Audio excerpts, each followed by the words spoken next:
আজ খাগড়াগড় যুব সংঘের তরফ থেকে আমরা আমাদের একটি পানীয় ঠান্ডা শীতল পানীয় জলের মেশিনের ব্যবস্থা করেছি আমাদের মাদ্রাসা লাগোয়া এরিয়ায়। এটা হচ্ছে মাদ্রাসা মোড়।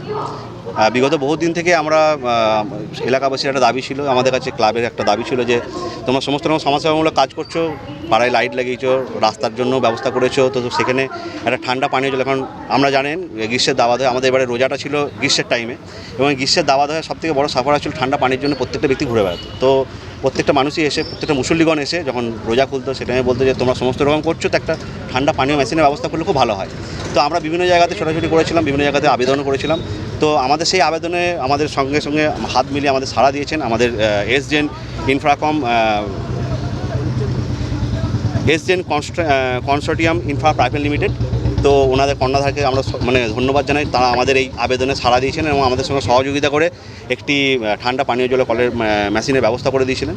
তো সেইটারই আজকে আমরা ইনোগ্রেট করলাম। আজকে আমরা এই ইনোগ্রেশন প্রোগ্রামে আমরা আবেদন অ্যাপ্লিকেশন রিকোয়েস্ট করেছিলাম এসপি স্যারকে।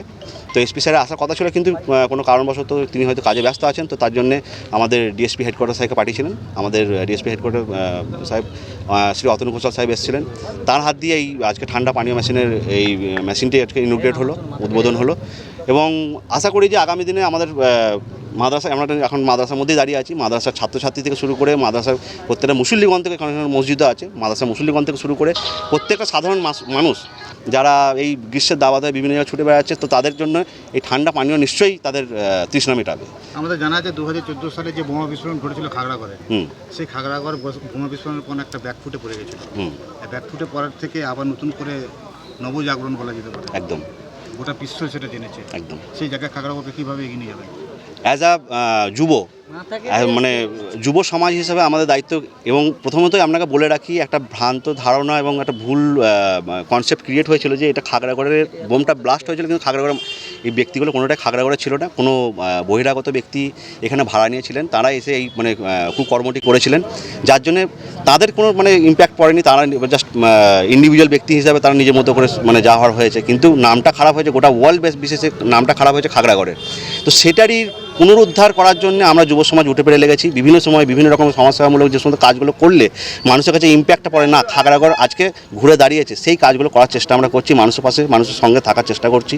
বিভিন্ন সময় বিভিন্ন ছোট্টখাটো যে কোনো প্রবলেমে আমরা ঝাঁপিয়ে যাওয়ার চেষ্টা করছি, যেন মানুষের কাছে ইম্প্যাক্টটা পড়ে যে হ্যাঁ, খাগড়াগড়ের যারা যুব যারা আছে, আগামী দিনে আগামী প্রজন্ম যারা আছে, তারা নিশ্চয়ই কাঁধে তুলে নিয়েছে, সেই দাগকে মুছে তুলে দেওয়া। কারণ সহযোগিতা দরকার, সবসময় একার দ্বারা সম্ভব হয় না। এইখানে আমাদের খাগড়াগড়ে আমি প্রথমে ধন্যবাদ জানাবো এখানে খাগড়াগড়ের যুব সংঘের ক্লাবকে, কেন এরা এই সহযোগিতা করার জন্যে আমরা এই কাজটা আমরা করতে পেরেছি। হ্যাঁ, আমাদের পক্ষে যতটুকু সম্ভব হয়েছে। হ্যাঁ, দিলাম এই বিশুদ্ধ পানীয় জলের যে ব্যবস্থা, এখানে একটু প্রবলেম ছিল। এখানে খাগড়াগড়ের মেন উদ্দেশ্য একটা মাদ্রাসা আছে। হ্যাঁ, এখানে মাদ্রাসার বাচ্চা ছেলেরা এখানে করে, অসুবিধা, জলের অসুবিধার মধ্যে থাকে। তারপরে এখানে লোকাল পথ চলতি মানুষ এখানে জল যাতে ঠান্ডা পানীয় জল পান করতে পারে, তার জন্য আমরা একটা পানীয় জলের ব্যবস্থা করে দিয়েছি। এবং মাদ্রাসার যে বাচ্চা ছেলেরা আছে তাদের জন্য একটা পাঞ্জাবি বস্ত্র একটা দেওয়ার চেষ্টা করেছি, যতটুকু সামর্থ্য হয়েছে আমাদের পক্ষে থেকে। আগামী দিনে কি যাবেন?